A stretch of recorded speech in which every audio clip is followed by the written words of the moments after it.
Va ora in onda Spazio Più. Buon pomeriggio e buon ascolto a tutte e a tutti. Sono Mimo Magnetta, rappresentante del PIU Professionisti Imprenditori Uniti. Questo è lo Spazio Più del martedì pomeriggio e oggi è il 30 giugno 2026. Bando e preamboli, vi do subito il numero della diretta se volete intervenire alla trasmissione, perché voi lo sapete che da questa radio si dà la possibilità alle persone di chiamare senza filtri e senza censure e di dire la propria. Possibilmente però, se chiamate per parlare dell'argomento che trattiamo in questa trasmissione. Insomma, oggi trattiamo, mi dispiace per voi, ma qua ci risiamo, insomma. Siamo punti a capo, vi devo ricominciare a fracassarvi i gabbasisi, come dice appunto il commissario Montalbano, con la questione della direttiva europea Bolkestein, perché siamo in un momento molto delicato per quanto riguarda 160.000 lavoratori del settore del commercio ambulante a causa della direttiva europea Bolkestein, la maledettissima direttiva europea che è stata praticamente recepita nella nostra Repubblica Italiana grazie all'operato di due associazioni che si vantano di essere maggiormente rappresentative, però appunto invece di rappresentare gli interessi di questa categoria corposa, perché quando si parla eravamo 180.000 quando abbiamo cominciato a parlare di Bolkestein 15 anni fa, ora siamo diventati 160.000, se non addirittura di meno, insomma. E però appunto in pratica ci sono state due associazioni che invece di prestare attenzione, dare il loro operato sindacale in difesa dei lavoratori ambulanti, li hanno praticamente messi in una via senza uscita, in un vicolo senza uscita, da cui appunto l'unica alternativa è morire o appunto riconsegnare le concessioni e cambiare lavoro. Però di questo non ne parlerò da solo, ho con me un altro combattente di quelli proprio instancabili, anzi è il combattente principale instancabile, no? Ed è Giancarlo Nardozzi, il presidente nazionale del Goia FENAPI. Giancarlo, buongiorno e benvenuto fra noi. Buongiorno Mimmo. Allora, è vero che sei un combattente, tutto bene, un par di palle, cioè se non ci rimettiamo in moto qua ci massacrano, insomma. Vedrai che qualcosa uscirà, dai, speriamo. Speriamo, anche perché non gliela possiamo dare vinta, non gliela possiamo dare vinta così semplicemente, no? No, infatti, io, come ho detto, io la faccio sudare, no? Era una promessa, adesso vediamo un attimino. Certo.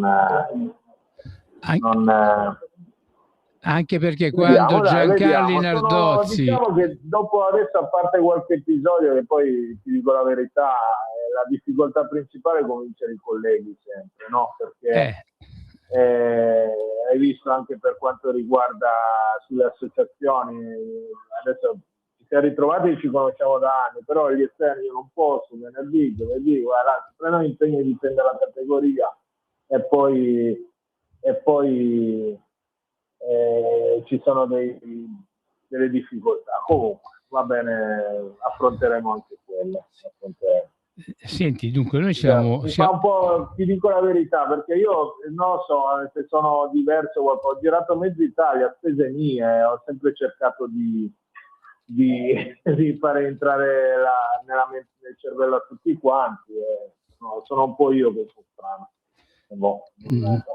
No, non è che sei strano, Giancarlo, non sei strano, il problema è che tu sei attaccato al tuo lavoro, sai che cosa il tuo lavoro significa per te, per la tua famiglia, e uno giustamente il proprio lavoro, la propria vita la difende, perché forse tanti colleghi non si rendono conto che il nostro lavoro è difesa appunto di tradizioni, difesa della vita, difesa della nostra famiglia, perché se tu togli il lavoro a un uomo, praticamente gli togli la dignità, gli togli la libertà di vivere, insomma.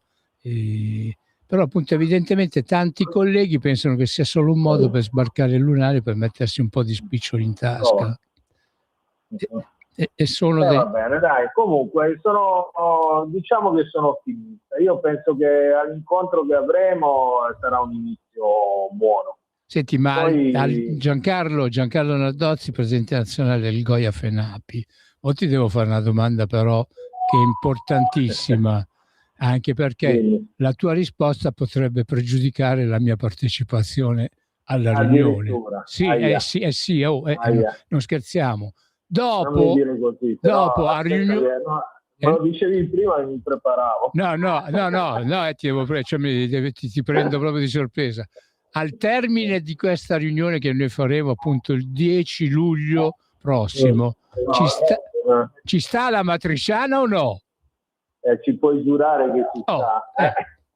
Apposta, perché insomma partecipare alla riunione, poi ti dico la verità, vengo più per la matriciana. No, certo, dai. Io vengo anche per la matriciana, insomma. Per me ormai è una tradizione, è un rituale quando vengo giù a Roma. Matriciana, vinello e via. E infatti, è buono, da buon italiano. Sì, perché noi mangiamo solamente italiano, vero? Giusto? E noi la matriciana... Guarda, io ho girato il mondo, qualche piatto buono l'ho beccato, però l'Italia è sempre l'Italia, ma lo dice perfino lo straniero quando viene. Certo che sì. E vengono appunto comunque anche per gli stranieri e vengono anche per visitare i nostri mercati, perché tu lo sai che i giapponesi hanno sulle loro guide in Italia ci hanno segnato appunto anche certi mercati italiani. Certo. Perciò evidentemente il nostro lavoro significa non qualcosa, ma significa molto, perché appunto è un lavoro che dà la possibilità a un padre di famiglia, a una madre, di mantenere i propri figli, di farli crescere e di dargli una serenità economica a prezzo di tante fatiche, insomma, perché parliamoci chiaramente, fare il venditore ambulante non è una cosa proprio leggera, perché siamo sottoposti a tutte le intemperie del clima, dal freddo alla neve, all'acqua, al sole che ti squaglia. Io per esempio ho sempre preferito il freddo, il gelido freddo, al caldo che invece ti soffoca. Soprattutto in questi giorni, qua a Milano per esempio si scatta dal caldo. Io sono reduce da 3-4 giorni a Roma, dove non è che sia stato poi meglio, insomma. Pure Torino non è che scherza niente, vero Giancarlo? Non ho capito, scusami. Le intemperie del tempo, anche a Torino non è che scherzano, insomma, pure... Ma guarda, allora, qua questi giorni la sera ha buttato giù di tutto. Ci sono un paio di serate e riusciamo a dormire un pochettino, se no eravamo nell'inferno totale. Comunque oggi è tornato a far caldo, però per adesso a parte come si dice, un paio di volte si è portato via il mercato, purtroppo quello intanto succede. Succede. Io mi ricordo di una volta, di tanti anni fa, non mi ricordo manco più che anni è, che me ne volai attaccato all'ombrellone del mio banco. Avevo l'ombrellone attaccato al banco, me ne volai con il banco, l'ombrellone sulle scatole con dentro le maglie che aveva appena messo via. Io te ne racconto una io. Mi ricordo, avevo 25 anni, avevamo fatto una fiera a Collegno. Sì. Tu te li ricordi quei tendoni che si tiravano a mano? Sì, come no, certo. Con il tiro, no? Mettevi dietro il tiro e tutto. E ce l'aveva un collega e già vedere questi tendoni era qualcosa di figo, no? Perché noi avevamo... io gli ombrelloni li ho avuti per tanti anni. Comunque arriva una tempestata, questo aveva il furgone attaccato a una casa. Arriva una tempestata, il vento fortissimo, imbarca questo tendone e alza il furgone. L'ha appoggiato alla parete di questa casa qua. L'ha appoggiato. Io quando sono tornato in magazzino, dicevo agli altri, la Madonna mia, ho visto il furgone, se non c'era il muro lo accapottava, tutti mi guardavano un po' come se la stessi sparando, no? Considera che all'epoca i furgoni erano già una realtà e tutto. Pensa che mi guardavo talmente stato che non l'ho più detto, perché passavo per bugiardo, ho detto vabbè, ho detto sto zitto, finisce lì. Dopo anni mi c'era uscita una foto su Facebook dove un daily è stato cappottato dal vento perché ha imbarcato sul tendone. Questa te la racconto così. Certo. Ho detto, vedete, non mi credevate. E queste sono cose che raccontano i veri ambulanti, quelli che il mercato lo fanno, lo vivono e lo difendono pure. Ormai sono diventati sindacalisti di loro stessi, perché appunto è necessario diventare sindacalisti di se stessi se vuoi appunto difendere il tuo lavoro e continuare a lavorare. Quelli che invece ci hanno buttato dentro nella direttiva europea Bolkestein, il lavoro ambulante l'hanno fatto per finta. Ce n'è stato uno, il presidentissimo, che ha tenuto un posto in un mercato milanese perché lo statuto dell'associazione a cui lui apparteneva prevedeva che uno doveva avere almeno un posto. Quello un posto l'ha avuto fino a un po' di tempo fa. Ora non lo so se ce l'ha ancora o se l'è venduto, forse hanno cambiato gli statuti. Insomma, comunque, vabbè, al di là di queste questioni burocratiche, noi il nostro lavoro appunto l'abbiamo fatto e lo amiamo proprio perché sappiamo che cosa significa. Guarda, Mimmo, io penso che la prima battaglia la dobbiamo fare contro questi personaggi qua, perché sì, loro dicono che sono ambulanti, hanno il posto, hanno fatto la loro esperienza e tutto, però in realtà stanno facendo tutt'altro.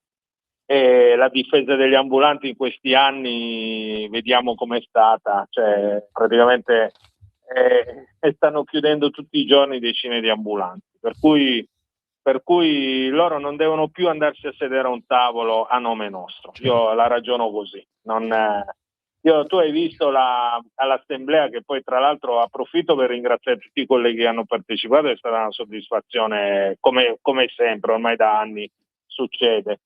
E hai visto lì all'assemblea il presidente lì della Confesercenti che si è fatto quel numero su WhatsApp dicendo che fra un po' era colpa nostra, no? Attenzione, noi abbiamo le licenze almeno fino al 2032 rinnovate, sperando che non ce le tocchino.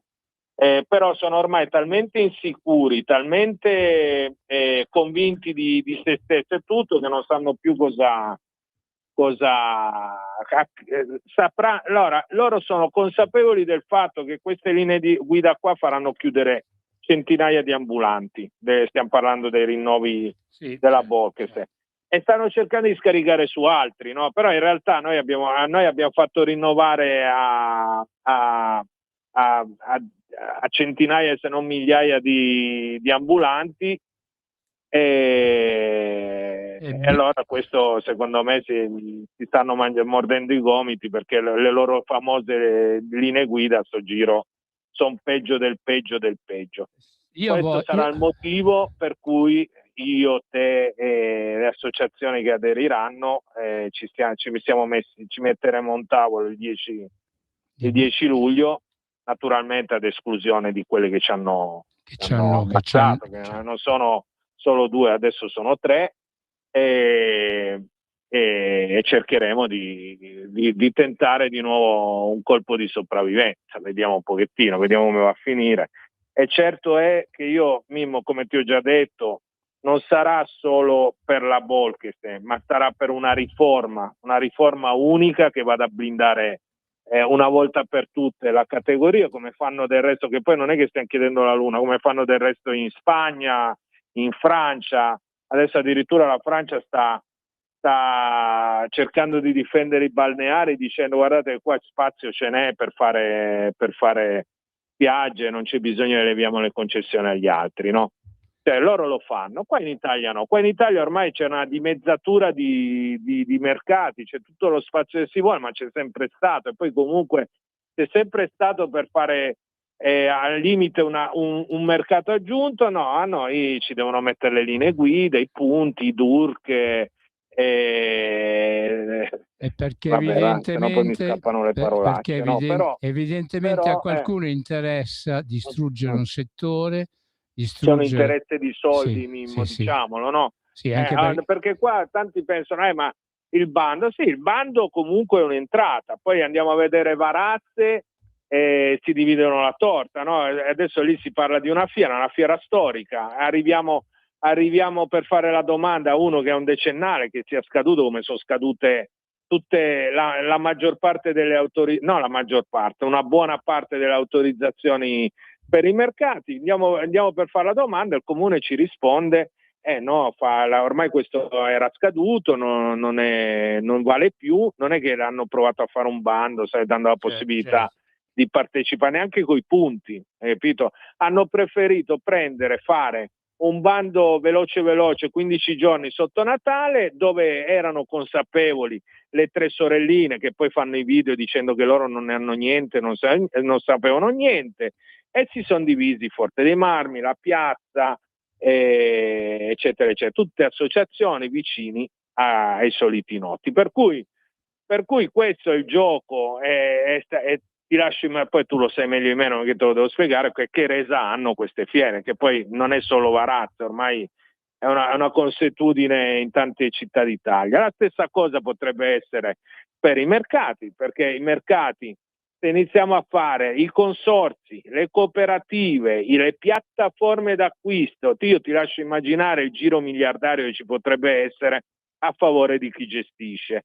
E questo è uno dei punti dei quali io sono sicuro, spero di sbagliarmi, ma non è così perché ormai sono 15 anni che se ne parla, e secondo me è uno dei punti dove si vuole arrivare. Sì, perché allora i soliti noti... è una cosa assolutamente che non dobbiamo permettere, ma non solo quello, stiamo lavorando per il lavoro usurante per la nostra categoria. Uno come me che ha una schiena a pezzi, ha una protesi all'anca, come me ce n'è a centinaia, non sono un'eccezione, e sarebbe bello che ci dassero la possibilità di avere un lavoro usurante, andare in pensione un po' prima e magari con qualche 100 euro in più, visto che la fatica principale per qualsiasi categoria è proprio quella di pagare l'INPS, che la gente non ce la fa, per cui sarebbe una cosa carina che almeno ci sia un ritorno. Parleremo di tasse uniche, parleremo di tutto quello che sono anni che decidiamo, che deve essere uno stimolo per tutti i colleghi d'Italia di venire a Roma a manifestare, e sarà un protocollo che spero di arrivare a firmare tutti quanti. Poi naturalmente rispettando anche le idee degli altri, vediamo le proposte, vediamo tutto. Certo, perché io penso che si possa fare, ci va la buona volontà, al posto di stare sui social a dire che i mercati sono morti, ci va la volontà di muoversi, bisogna muovere il culo. Certo. Considerarla una giornata di pioggia e venirsene a Roma. No, anche perché comunque Giancarlo, se poi dopo ci sta la matriciana vale la pena, insomma. La matriciana, quella è guarda, comunque guarda, se capiti a Torino ti porto io a mangiare in un posto che la fanno, se non uguale, forse anche meglio. Mi dispiace dirlo, quando vieni a Torino ti ci porto, è troppo buona dove la fanno. Giancarlo, io qua posso chiamare a testimoni tutti, la regista per prima, l'amministratore della radio, tutti i giornalisti che creano questa radio qua, e ti posso dire che loro hanno un'opinione differente. Penso che loro siano convinti che la matriciana migliore è quella che fa Mimmo Magnetti, perché io ogni tanto arrivo qua. Però io ancora quella non l'ho assaggiata, non è che posso dire, la prossima volta ti tocca. Capace che ti faccio la sorpresa ora. Va bene. Vabbè, insomma, comunque in effetti noi il 10 luglio ci incontreremo tutti quanti a Roma per decidere quelle che sono le azioni comuni, perché appunto noi abbiamo la necessità nei confronti della politica di presentarci in maniera compatta, almeno il più compatta possibile, insomma. Compatti non lo saremo mai, Mimmo, però si deve sentire anche l'altra voce, capito? Perché io quel giorno lì che sono andato al ministero ero l'unica associazione, io, Grego, insieme a Gregori, a Gila, eravamo in tre, e a Paola Bergamaschi, siamo andati giù in 4 e siamo stati gli unici a dire: senti, se vuoi fargli prendere qualche centesimo per fare sto bando, fagli fare una domandina e si pagano la pratica. Gli ho detto: ma non metteteci dentro la direttiva Bolkestein, perché se ci mettete dentro la direttiva Bolkestein è finita. Hanno voluto farlo, è intervenuto il Presidente della Repubblica e adesso hanno messo sta cazzata lì che non passerà, cioè se passa, comunque se va avanti, il primo, l'abbiamo detto 100.000 volte, il primo che farà una un ricorso al TAR alla maniera loro, perché non ci dimentichiamo che è caduto tutto grazie anche, oltre la Raggi che ha chiesto un semplice parere al garante, e gli altri come degli allocchi ne hanno voluti approfittare facendo dei ricorsi al TAR e mettendo in discussione tutta la categoria. Questo assolutamente non può passare, perché il prossimo giro perdiamo tutto tutti e non c'è possibilità di...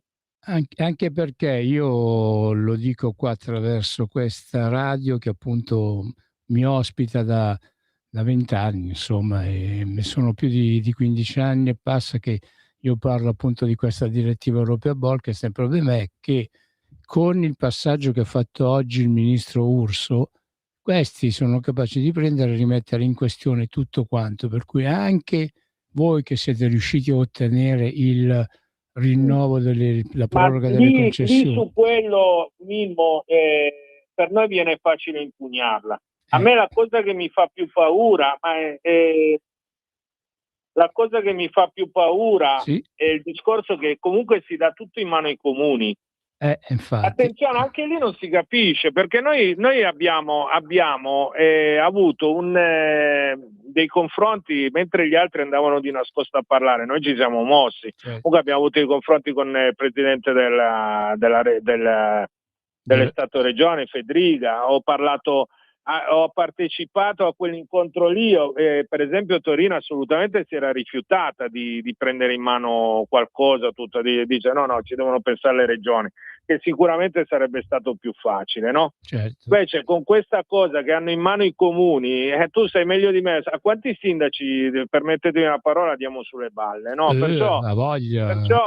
Basta anche non ci dimentichiamo Pordenone, guardiamo Asti, guardiamo che Asti è stato scandaloso, e sempre le due sorelline sono lì che festeggiano 60 ambulanti che hanno chiuso grazie a quello spostamento lì, poi si sono sistemati i 4 gatti e sono contenti tutti, però comunque un mercato distrutto, un mercato morto, no? Cioè non è tutto questo, gli si dà facoltà, cioè loro avranno la possibilità di farlo, hai capito?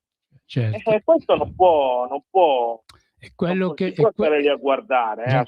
Giancarlo, sai, quello che stava accadendo a Monza praticamente ormai 2 o 3 anni fa stavano prendendo e applicando la Bolkestein, dice la Bolkestein, l'intesa c'è, noi l'applichiamo e praticamente mettiamo tutto a bando, e se arriva una persona che fa domanda per avere un posto nel mercato appunto principale di Monza, se è per dire disoccupato da più tempo, ecco, lui ha diritto a prendere il posto sul mercato, alla faccia di quelli che invece sui mercati ci sono nati, i mercati se li sono anche, hanno comprato i rami d'azienda ben 50 anni fa, hai capito? Praticamente il comune di Monza voleva appunto se arriva un ambulante diciamo autorizzato, riconosciuto, e una persona che appunto è disoccupata, io lo do alla persona disoccupata. Ecco, può succedere questo, come può succedere che arriva l'olandese, il gruppo commerciale olandese che ha l'iscrizione alla Camera di Commercio che risale ancora ai tempi dei corsari, perché gli olandesi quello facevano, andavano in giro a fare corsari o pirati, prevale che il numero di punto di iscrizione è più antica. Cioè, poi ogni comune se la rigira un po' come vuole. Per esempio a Roma, a cominciare dalla sindaca Raggi e proseguire poi col sindaco Gualtieri, hanno combinato un disastro. C'è da dire che a Roma combinare disastri è una cosa abbastanza facile, perché è una situazione bella complessa, insomma fai conto, qua a Milano abbiamo avuto, sorgevano i comitati di quartiere come funghi, e perché appunto tutti quanti erano interessati a spostare i mercati, perché loro dicevano che i mercati provocavano un abbassamento del valore immobiliare, che invece è una stronzata, perché laddove c'è un mercato è un presidio sociale e c'è ordine, sicurezza e appunto soprattutto partecipazione, e questo appunto la gente per bene lo sa. Poi ci sono appunto i comitati di affari che si inventano le peggio storie, e noi appunto anche contro quello dobbiamo lottare, perché è proprio una questione anche di cultura, penso. Che ne pensi tu, Giancarlo? Ci siamo persi, Giancarlo? Eccomi. Stavo dicendo appunto. Le porto tutto al loro. Dimmi, Mimmo. Sono qua in ufficio, c'è un po' di gente. Immagino. Dimmi, scusami. Perché voi dovete sapere. Sì, adesso sì. Stavo dicendo appunto agli ascoltatrici e agli ascoltatori che i mercati sono un presidio sociale e laddove c'è il mercato c'è tranquillità. Lì io ho sentito anche di Monza, c'è successa la stessa cosa a Pordenone, cioè mi ripeto, no? Ma poi non c'è un'impronta politica, perché Pordenone c'è il centro, anzi ti dirò, Asti e Pordenone c'è il centrodestra, è successo anche per dire a Rivarolo, che poi devo dire che l'abbiamo anche vinta quella battaglia lì, comunque poi alla fine anche l'amministrazione ha capito, per cui c'è stato un ottimo rapporto, però anche Rivarolo, anche Asti, cioè, dove vai, non c'è un'impronta politica, c'è il personaggio di turno che cerca non so cosa vuole fare. Venaria è stato spostato il mercato. Giancarlo, mi passi? Io ti potrei fare un elenco che Giancarlo più, no? Nardozzi, fermola. Passami, fammi fare una battuta. Le teste di cazzo ci stanno da destra a sinistra. No, ma poi guarda, Venaria ti faccio ridere, no? Perché Venaria adesso io tra l'altro sono anche in ottimi rapporti col sindaco, no? Sì. Tu pensa che lì quando hanno spostato il mercato, e lì ha sbagliato, io l'ho anche detto, no? Aveva promesso che ritornavano, poi li ha messi in condizioni che non si poteva ritornare, perché non puoi pensare più nel 2026 di avere un banco senza il furgone dietro, no? E sono rimasti in questa piazza qua, dove c'è una spaccatura di cui anche l'istituzione stessa ne approfitta, che c'è chi sta bene, c'è chi sta male, come al solito, no?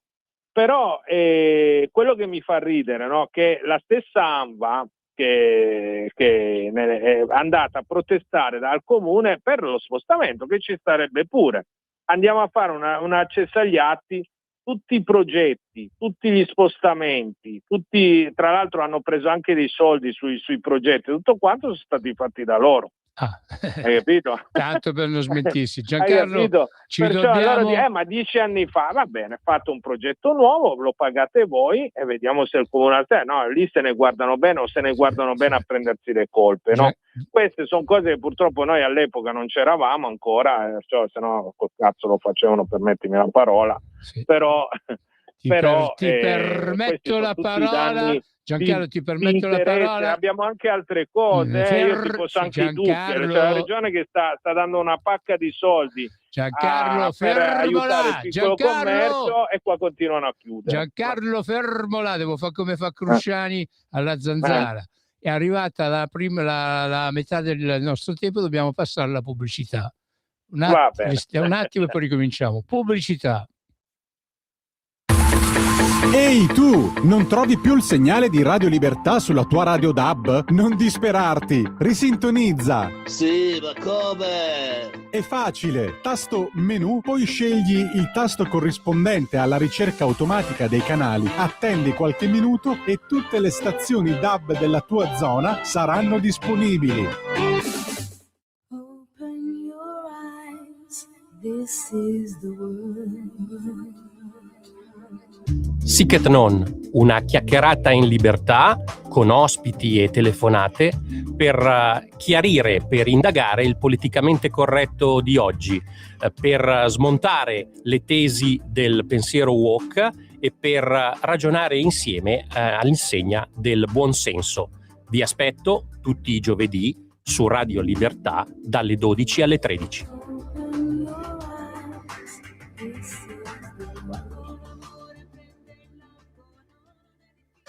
Un nuovo modo per sostenere la tua radio. Visita radiolibertà.net. Ti basta un click e potrai versare il tuo contributo volontario direttamente online. Potrai donare con ogni tipo di carta di credito, anche prepagata. Ti aspettiamo online su radiolibertà.net. Sostieni la tua radio con il tuo contributo volontario. Radio Libertà. La tua radio. Diamo voce alla nostra gente. Porta con te ovunque Radio Libertà. Scarica la app per smartphone o tablet dal tuo store o dal sito radiolibertà.net. Cosa aspetti? In quanti ti promettono trasparenza, ma alla fine ti ritrovi sempre con la bocca chiusa e non puoi dire quello che pensi? Radio Libertà non ha filtri né censure. Ascolta la gente e parla come la gente. In quanti ti promettono trasparenza, ma alla fine ti ritrovi sempre con la bocca chiusa e non puoi dire quello che pensi. Radio Libertà non ha filtri né censure. Ascolta la gente e parla come la gente. Rieccoci, è sempre lo Spazio Più del martedì pomeriggio. Oggi è il 30 giugno 2026. Sono al telefono con Giancarlo Nardozzi, presidente nazionale del Goia FENAPI. Giancarlo, ci sei? Giancarlo Nardozzi? Poi. Eccomi. Giancarlo, vogliamo approfittare della trasmissione appunto per dare anche i tuoi riferimenti, così se qualche altro ambulante di qualche altra città, di qualche altra regione vuole appunto usufruire di quelli che sono il vostro aiuto, lo può fare. Dai, fornisci tu Va bene. Allora, è importante esserci su questo argomento qua, perché più siamo naturalmente meglio è, però gente seria, non gente che ci vuole cavalcare, no? Noi abbiamo bisogno di creare un esercito, non come si dice, dei fantini. Certo. Chi vuole diciamo sentirci, no? Colloquiare o addirittura trovarci venerdì 10 luglio, può tranquillamente darmi uno squillo. Il mio numero di telefono è 327 19 22 960. Per questo e per qualsiasi altro noi ci siamo sempre. Ok, cioè praticamente che facciamo? Accettiamo anche gente nuova? Potrebbero essere degli infiltrati? Questo poi abbiamo anche tutte le basi, le possibilità per controllare, okay, Mimmo. Diamo un'occhiata. Perciò chi è malintenzionato faccia attenzione. Li controlliamo, perché non è un problema. Ormai diciamo che su queste cose qua abbiamo il callo, no? Poi per carità. Comunque per loro è prevista una matriciana ma corretta col Gutalax, vero? Bravo.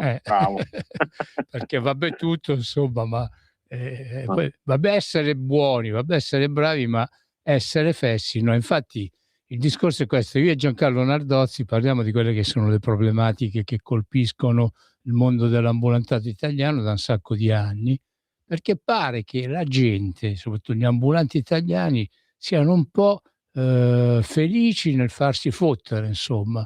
E può essere, io una volta avevo la consapevolezza dell'ambulante italiano come di una persona a modo, una persona appunto capace, intelligente.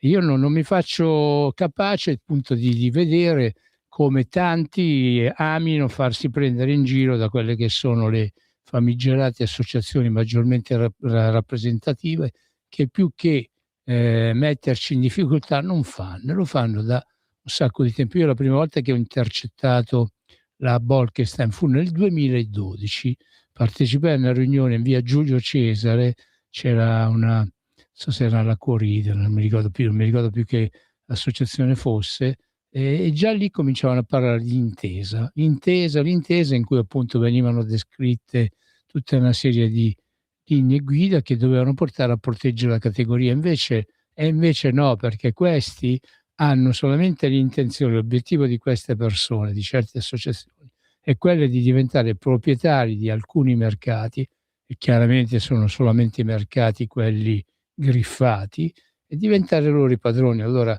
cioè, se fino ad oggi un certo mercato è costato all'ambulante come tassa d'occupazione del suolo pubblico, e si chiama in un'altra maniera, insomma, però io ve la dico in parole povere, se appunto uno per poter piazzare la propria bancarella e vendere le sue merci paga, che ne so, così sparo numeri a caso, 100 euro al mese, se le concessioni andranno se i mercati andranno a finire a essere gestiti da questi personaggi, si vedranno appunto fare richieste che superano abbondantemente i 1.000 euro. Io vi faccio l'esempio di un mercatino che si svolgeva qua a Milano, il mercatino di Natale, quello che veniva fatto prima lo facevano in Piazza della Loggia, poi l'hanno spostato sotto il Duomo. Ecco, il mercatino di Natale una volta per poco meno di un mese di lavoro costava circa 600 euro, no? Per il periodo. Cioè, adesso praticamente questo mercatino che è stato spostato sotto il Duomo arriva a costare 25.000 euro, capito? Cioè, se tanto da tanto, ecco, questo è l'indirizzo che certe persone che ci hanno buttato dentro nella direttiva europea Bolkestein vogliono diventare i padroni dei mercati più. Guarda, Varazze costava 70 euro, adesso a parte che tu non entri, perché se lo prendono dei consorzi, ci mettono dentro i consorziati, non è che mettono quelli da fuori. Certo. E da 70 euro si parla, almeno per detto, io adesso di questo non sono sicuro, però sappiamo bene il tutto, si parla di più di 400 euro, queste sono le differenze. E questo è solo l'inizio, Giancarlo, questo è solo l'inizio. Capisci che l'accanimento nei nostri confronti è anche, diciamo, giustificato, no? Certo. Perché gli rompiamo mica poche uova nel paniere noi, insomma. Anche perché poi devi vedere, mi stanno raccontando lì in Liguria cosa non stanno combinando, devi vedere. Sono impazziti, sono impazziti, perché comunque ci stiamo muovendo, vedono che le nostre intenzioni, diciamo che una volta facevamo ridere, no? Adesso gli diamo un po' più da pensare. Io penso che noi non abbiamo mai fatto ridere nessuno, li abbiamo loro ridevano, poi poi terrorizzati. Mi piacerebbe riuscire a farli piangere di nuovo. Guarda, io su questo ti sposo appieno. La mia soddisfazione è sempre stata quella di dare fastidio, di far vedere che anche le formiche, se si incazzano, possono far male. Io, per esempio, al padrone di Milano, al padrone del mercato natalizio del Duomo, per 5 anni gliel'ho fatto perdere il bando, e quelli erano soldoni. Per non parlare poi di tutte le nostre lotte, cosa hanno significato per queste associazioni. Hanno significato la perdita di un sacco di soldoni in quelle che dovevano essere le pratiche su cui avevano già fatto, addirittura avevano già preso gli anticipi, insomma, perché per fare le varie richieste per le proroghe, una cosa e l'altra, c'è stato qualcuno che aveva preso anche subito anticipi, no? Tanto era sicuro che la cosa sarebbe andata in porto, e invece qua questi due rompicoglioni, cioè Giancarlo Nardozzi, il presidente nazionale del Goya, e Mimmo Magnetta, insomma, qualche complicazione gliel'hanno prodotta. Diciamo che almeno abbiamo la coscienza pulita, Mimmo, poi sai tutto il resto, però lì, guarda, adesso a prescindere, perché adesso ci siamo come associazioni, siamo radicati, insomma, riusciamo a muoverci anche nei meandri istituzionali. Certo è che quando ti siede a un tavolo 3 dicono di sì e uno dice di no, l'istituzione fa più comodo ascoltare chi dice di no, chi dice di sì. Però io la colpa la do anche ai colleghi, Mimmo, perché i colleghi si devono muovere. Io adesso non voglio imputare chi viene alle manifestazioni, perché comunque devo dire che siamo ancora di quelli che un po' di gente in piazza la portano, però non basta. E adesso allora, loro negli anni hanno perso la fiducia nei sindacati, no? Sì. Tanto le associazioni non ci rappresentano più, anche quello secondo me è una tattica voluta per continuare a fargli fare quello che vogliono, perché pur non rappresentando la maggior parte della categoria, loro vanno lì a parlare per la categoria, per le leggine che si sono fatti a loro uso e consumo. No? Che fa ridere sta cosa, però io la colpa la do anche ai colleghi, perché tu non puoi dire niente, sì, adesso uno ma uno dei tanti, vedi su Facebook, ti dice ecco bravi, senza bandiere, contro tutti, ma non si può, cioè io perché dovrei mai nascondere la bandiera del Goya, che per me è come un figlio, un orgoglio, non è, che ha portato, non per vantarmi, ma dei bei vantaggi alla categoria. Allora, tu non mi puoi dire se ti sono antipatico, andare a simpatia o andare a fare il tifoso, no? Cioè, lì ci va una rappresentanza, non è più quelle due, dobbiamo cambiare. Quante volte io ho detto andiamo a votarcele, votatevele voi, hai capito? Ma non gli danno un peso. E allora la categoria dice basta sindacati, bandiere sindacali, basta politica, basta partiti, basta quello, basta quell'altro. E che cazzo vi aspettate? Quelli continuano a fare quello che vogliono, scusate le parole, ogni tanto io sono ambulante, ogni tanto qualche parolaccia mi scappa, chiedo scusa. Loro continuano a fare quello che vogliono e dall'altra parte il collega dice ma tanto io non ci credo più, tanto fanno lo stesso quello che vogliono. Noi abbiamo dimostrato che se vogliamo quello che vogliono non glielo facciamo fare. Dopo 15 anni loro sono ritornati alla carica, ci hanno provato per 15 anni, sono ritornati alla carica per un favoritismo politico e noi siamo pronti di nuovo a combattere, ma deve combattere la categoria. Io lo farò sotto la bandiera del draghetto, però sia ben chiaro, non si può pensare che non puoi parlare con la politica, non si può pensare che non puoi parlare con i politici e non si può pensare che non ci devi andare strutturato e organizzato, assolutamente. Perché sennò fai la figura del cioccolattaio. Io ho visto tantissima gente seduta a quei tavoli che non sapeva neanche di che cosa parlava. Tu guarda l'assemblea quando abbiamo parlato del CNEL, tanta gente non sa neanche che cos'è il CNEL. Non hai capito? sanno Chi lo sa bene che cos'è il CNEL? Le due sorelline, hai capito? Quelli sì che lo sanno. Giancarlo lo so anch'io. E come lo usano? Giancarlo lo so anch'io, il CNEL è una cosa che è stata... No, ascolta, ti voglio ricordare un episodio. Il CNEL è una cosa che è inserita nella Costituzione italiana. A capo del CNEL chi c'è adesso? C'è Renato Brunetta, che venne sul palco della nostra manifestazione a Piazza della Repubblica a prometterci l'uscita dalla bocca, a dire che lui era un figlio tutti c'erano, non solo Brunetta, tutti c'erano. Ti ricordi che lui esordì dicendo che lui era un figlio d'ambulante? Sì. Minchia, meno male che è un figlio d'ambulante. Ma perché il sindaco di Asti non è un figlio di ambulante. Cioè, quelli che dovrebbero essere, io vedessi mio figlio così, gli vado io, gli faccio io la campagna elettorale contro. Vabbè, comunque in effetti quelle sono cose. Ma non lo farà, noi siamo una famiglia d'ambulanti. Noi siamo persone per bene, perché il problema è quello. E comunque ci ricordiamo le nostre origini, ricordando le nostre origini non sappiamo appunto essere falsi, non sappiamo farci corrompere da quello che è il potere, perché poi quando uno arriva al potere si fa anche un po' corrompere. Io in questi anni, se volevo sistemarmi, te la dico chiara, mi sarei anche potuto sistemare, ma non solo per essere comprato, in tutti i sensi, provando le occasioni ci sono, le stesse occasioni che vogliono loro, no? La governanza dei mercati, e i bandi, quello, quell'altro, insomma, soldi ce n'è da fare, non è che non ce n'è da fare. E ti dico la verità, a me che loro facciano soldi non mi interessa. A me quello che mi interessa è che non devono toccare le nostre licenze, e per non fargliele toccare dobbiamo levargli quel potere, perché non è più un discorso di politica.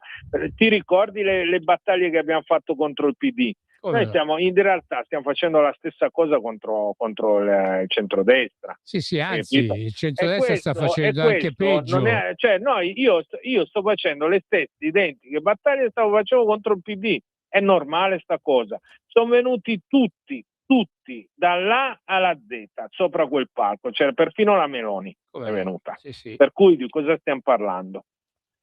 Niente, dopo che hanno visto un palco così, una rappresentanza diversa, sotto Covid chi è che si è mosso? Io ho portato 1200 furgoni in piazza, 1200.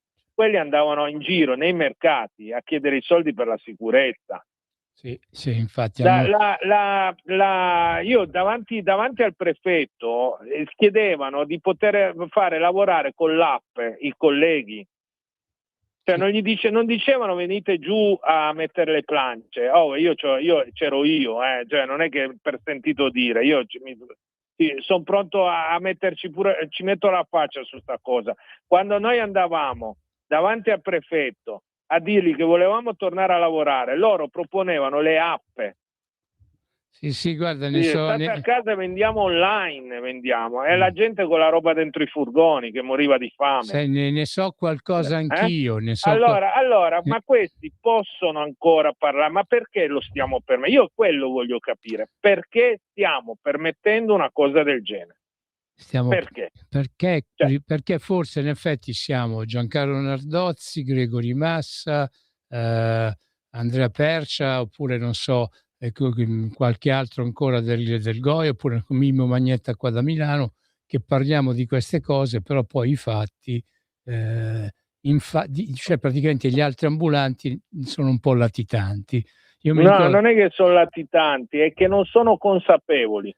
Loro non hanno capito che quando io sento un ambulante, ma ancora adesso, nonostante tutto, sento un ambulante che dice provassero a venirmela a levare a me, hai capito? A parole. È ancora quello che lo dice, no? A parole quello lo è dicono. il primo a perdere il posto. Quello è il primo a perdere il posto, come l'hanno persi a Bologna, come li hanno persi in tutti questi anni, anche a cavallo dei rinnovi, perché i cavalli dei rinnovi automatici, tanti che erano in difficoltà con l'INPS, per fare il VAR, hanno perso il posto, hai capito? Cioè, e noi parliamo di tasse uniche, siamo dei cretini che parliamo di tasse uniche, no? Ti ricordi, Enrico, quando diceva noi siamo dei commercianti, siamo dei regolari, attenzione, commercianti regolari, i supermercati hanno concessione per 100 anni, le autostrade hanno concessione per 100 anni, come cazzo è che a noi ci viene a levare le licenze, a chiedere i punti, mettere a rischio, in esposizione la nostra attività di fronte a ricorsi, di fronte a tutti, di fronte ai comuni che non ci vogliono. Come mai stanno spostando tutti questi mercati, li tolgono dal centro e li mettono in periferia in Italia? Adesso addirittura vogliono toccare un mercato come Chioggia. Giancarlo ti dico, io amo Nardozzi, quel mercato lì. Ogni volta che Giancarlo, perdonami, ma dimmi. a noi fanno bene a toglierci le nostre piazzole di sosta, perché noi ogni volta che togliamo il banco e andiamo via ci fottiamo qualche chilata d'asfalto. Hai capito? Cioè ci portiamo via tu pensi a un mercato come sotto. Chioggia, che tu entri dentro, va a finire nel mare, non so se l'hai già visto, è un qualcosa di esagerato sto mercato, a me piace veramente tanto. Stanno toccando anche quello, li toccano tutti. Allora, quello che dobbiamo fare per non farci più mettere le mani addosso è semplicemente quello di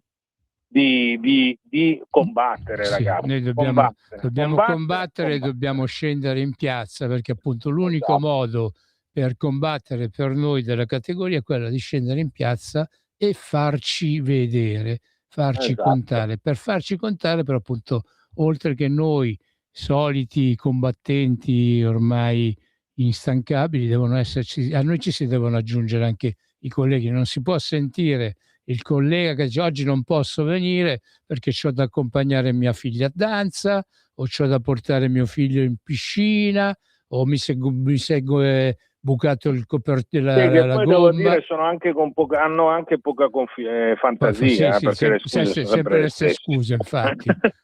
Infatti ogni tanto quando mi chiamano e me lo dico, ma cercate di stupirmi anche un pochettino, no? Cioè, non... Sai, qua a Milano, Giancarlo, qua a Milano abbiamo ridiamo per non piangere. No, in par di palle non è vero, dobbiamo smettere di ridere per non piangere, ma ci dobbiamo incazzare. Io qua a Milano sono stato io e altre 2 persone a far riaprire i mercati dopo il Covid, no? Praticamente sono andato in questura, io sono una vecchia conoscenza in questura, ho acchiappato il capo della Digos e gli ho detto guarda che qua se non ci fate tornare a lavorare diventa un problema di ordine pubblico. Hanno preso e hanno riaperto i mercati. Quando io andavo in questura, assumendomi io la responsabilità, in pratica c'era qualcuno che se non ci vuole diceva ma io oggi devo andare a portare la mia bambina a fare la danza, il giorno dopo si era bucato la gomma del furgone, cioè ogni volta c'aveva una scusa buona. Poi però questa persona che appunto in pratica ogni volta aveva questa scusa, poi però quando c'era da andare a fare la damigella o la ballerina, non so, in una riunione a un ministero anziché un altro, era il primo, cioè si presentava subito tutto bello elegante, tutto bello forbito e si permetteva pure di parlare, cioè a nome della categoria. Allora, a nome della categoria ci vogliono combattenti veri che non hanno paura di assumersi responsabilità, che sono quelle che tu e io ci siamo sempre assunti da sempre, no? Ecco, ci sono tanti che appunto giocano a fare i furbi o comunque mandano avanti gli altri, sì. no? Però non funziona più così. No, perché se la politica non ci vede cioè in tanti, cioè pensa che siamo dei pagliacci. Alle mie assemblee, no? Io lo so che a volte sono parlato, che poi devo dire mi hanno fatto i complimenti e tutto, però magari io di mio dico, vabbè, venite un'ora all'anno, un paio d'ore all'anno per far vedere che ci siamo, no? È importante, perché la politica che vede la massa è una politica che comunque potrebbe, dalla nostra associazione potrebbe avere un ritorno. Certo. Hai capito? Certo, perché la politica per quello si interessa, perché se una categoria appunto è foriera di voti, quelli vengono, capito? Se tu appunto e per esempio bisogna spiegare anche alla politica che pure gli stranieri che sono diventati ambulanti regolari, che sono appunto domiciliati in un comune anziché in un altro, votano anche quelli, per cui, a parte che poi essendo comunque padri di famiglia anche loro hanno il diritto e il dovere di lavorare. Tu li devi mettere, tu Stato, tu Comune, tu Regione, tu li devi mettere in condizione di poter lavorare, perché sennò questi che devono fare? Vanno a vivere andando a fare la coda alla Caritas per farsi dare il pacco viveri dalla Caritas, oppure vanno a spacciare droga, a rubare, ecco. Cioè bisogna appunto che lo Stato che lo Stato appunto capisca che bisogna difendere la dignità della gente e la dignità dei lavoratori, dandolo il lavoro e non togliendolo. Cioè noi siamo stati dei lavoratori che abbiamo sempre fatto da noi, cioè non abbiamo mai chiesto niente a nessuno. Noi i nostri dipendenti non li abbiamo mai pagati con la cassa integrazione, tipo qualche grossa famiglia di industriali che ci ha accampato e si è arricchita per anni. Ecco, allora lo Stato non si può permettere di togliere a noi il nostro lavoro, le nostre concessioni non ce le possono e non ce le devono toccare, se no veramente qua diventa un disastro, insomma. Ci proviamo di nuovo, Mimmo, vediamo come va a finire, speriamo che ci sia il buon senso di tutti e speriamo che impariamo a tenere lontano certe realtà che non devono più rappresentarci. Mettiamole in mostra le cose, perché altrimenti la gente continua anche a ignorare quello che stanno facendo. Sì, è vero. Insomma, io sicuramente a Roma il 10 luglio ci sarò. Dai, se non per la difesa dei lavoratori ambulanti, sicuramente per il piatto di matriciana che ci sarà dopo. Sono sicuro che la cosa che partirà da noi andrà più che bene. Giancarlo, però poi ci deve essere la continuità e la voglia di fare. Poi vediamo, dai. Sono ottimista, speriamo. Sicuramente. Non ti dimenticare che la prima volta siamo partiti così, giusto? Come no? Come non mi ricordo? Sì, mi ricordo benissimo. E vabbè, dai, insomma. Adesso dovremmo essere un po' più avvantaggiati, no? Spero. Giancarlo, ridai i tuoi riferimenti, così appunto io dopo ti trasmetto il link della trasmissione. Chi vuole combattere per il proprio lavoro mi chiami 327 19 22 960. Se nel caso non rispondo, mandatemi un messaggio su WhatsApp che io vi chiamo. Ok, e poi comunque c'è sempre il sito del Goia FENAPI nazionale. Certo. Lì Goia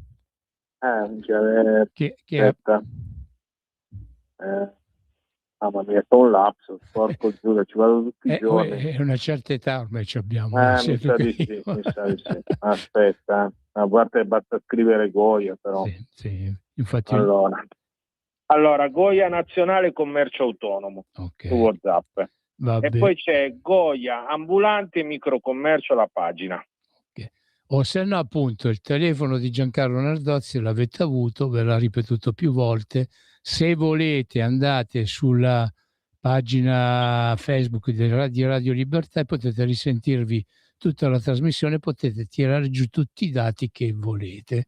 Capito? Grazie a voi tutte, ascoltatrici e ascoltatori, grazie a Giancarlo Nardozzi e per quello che Giancarlo lo fa ormai da sempre e per quello che continueremo. Grazie anche a te, Mimmo, grazie anche a te. È un piacere. Andiamo avanti, più forti di prima. Dai. Grazie Giancarlo, a presto. Ciao Mimmo, un Ciao. abbraccione, grazie sempre. Ciao. Cari ascoltatrici e ascoltatori di Radio Libertà, io per oggi ho terminato, voi invece restate all'ascolto su Radio Libertà perché ci sono tante altre trasmissioni interessanti. Ciao, statevi bene così.